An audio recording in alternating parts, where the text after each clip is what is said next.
About buttons. We're talking about the history of the button. And to start off, to answer your first question, we're not talking about these buttons. We're talking about the kinds you push, technology, power, and so on. The big question is, how did we get in the last 100 years from the notion of the most simplest technologies, flashlights, the simplest things, to the point where now we have these bizarre touch screen connecting things that connect with satellites and stick them in your pockets.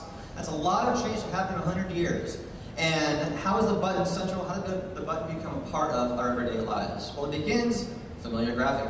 Back in 1888, George Eastman at Kodak said, here's a camera, go take some pictures, don't worry about the processing, we'll take care of it. You press a button, we do the rest. The first notion of push button equals easy from a marketing branding sense.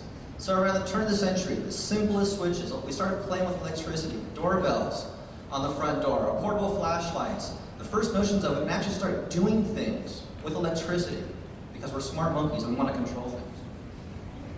Light switches, we brought the sun indoors using buttons. Imagine on a wall, you've been lighting your house with candles for the last 20, 30 years. All of a sudden you can push a button and the light shows up. You can turn it on, you can turn it off. It's an amazing thing. So then we get to the point where we start picturing this optimistic vision of the future. We're going to have a push-button future. We're going to have robots. We're going to have push-button kitchens. We're going to do all these kinds of things. This is the Flash Gordon era. This is the era of New York World's Fair, where everything's a push-button future. Oh, well, we took it a little too far. War kicked in. And we got to the point where we can do bombs. We can destroy an entire city with just a single button push. The notion of finger on the button. Fear. But then we got a little bit happier. It's the 50s. And actually the technology finally came to the point where we actually started delivering on the promise of the 30s. Push-button driving, push-button kitchens, appliances, washing machines, dishwashers. And of course it's always a woman pushing the button because if a woman can do it, it must be easy. That's the marketing thing. That's not my thing, that's advertising. As an example, remote control. For the first time, you can sit across the room, push a button, and something happens across the room. No wires, no nothing. It was a pretty thing. And of course, you're controlling your television. There's things about that. 60s showed up. The engineers really started having fun with the buttons. Creating a language where you don't know what the heck is going on, but they do. They're controlling, they're automating, they're developing these amazing technologies with really crude wires. But then, as always, technology gets cheaper, it gets smaller, it gets faster, to the point where everybody can have portable things. Everybody can compute using simple buttons. And then, buttons enter the entertainment zone. They enter the home, it's arcades, it's the, well not Pac-Man, it's not the Pac-Man era, but it's the Space Invaders, it's asteroids, it's Atari, it's coming into your home. Buttons become an entertainment tool. It's not just work, it's also now play. Define me, anybody can pick that up and not know what to do with it. 1984, the Macintosh shows up. Buttons now become, they're no longer a physical thing, they become virtual. They go on screen. The twin invention of the mouse and the button changes everything. It probably created half of our jobs in this room.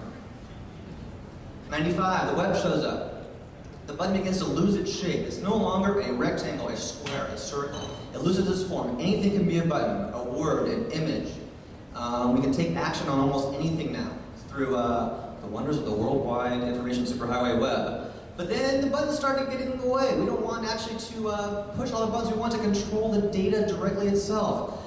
From an ID perspective, the buttons started disappearing into the background. We don't want to submit, we want the data to change immediately. We don't want the buttons.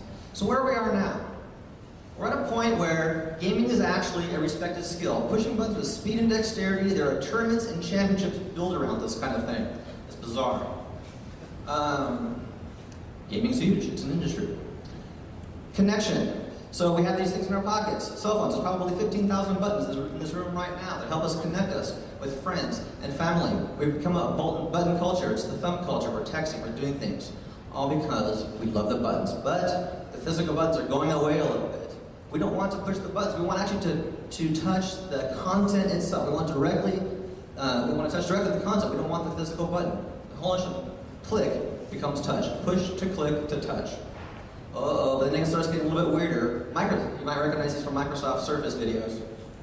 So now we're not just touching buttons, we're even directly touching the objects themselves. Virtual representations, we're touching things, we're manipulating them. And even objects themselves via RFID can push buttons. So we get to the point where the whole environment becomes this big fat surface, and there's information on it, and it's all touchable, and it's all a button, and it all needs to be designed, and that's you, and that's me, and go have fun, and make some cool stuff.